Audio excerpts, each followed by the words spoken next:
More protests have been taking place in Sudan 2 weeks after its military seized power in a coup. 2 days of civil disobedience are now planned by people angry at the army's action, which comes after a military dictator who'd been in power for decades was toppled in 2019.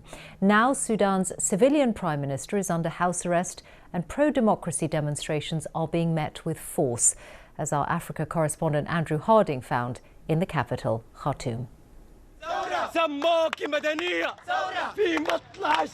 Anger on the streets of Khartoum today. Protesters blocking off neighbourhoods, taking big risks to show their contempt for Sudan's military coup. Right now, a lot of blood, a lot of dead people. This military government is a killer.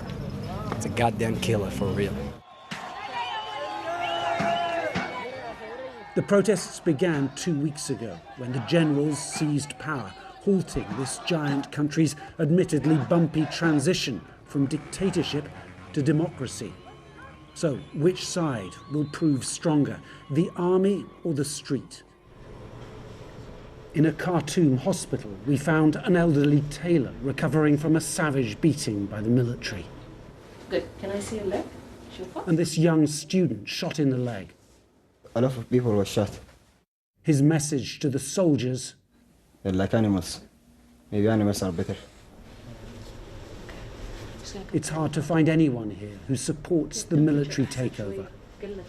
It's heartbreaking, honestly, to see those young people, the ones that have been killed, just for asking for what's rightfully theirs, for a free country with a civilian government.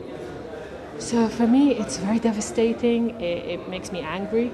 The man leading Sudan's coup is General Burhan. His spokesman, an admiral, told me the military had done nothing wrong.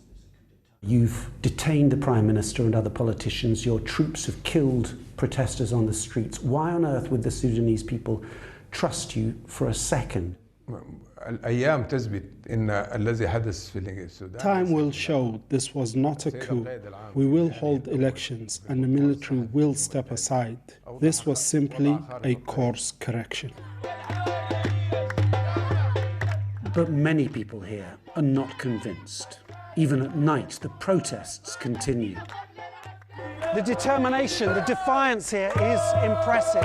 And it's possible that Sudan's generals will back down under growing international pressure. But for now, this country's democratic revolution remains on hold, on a continent where it seems military coups are firmly back in fashion. Andrew Harding, BBC News, Khartoum.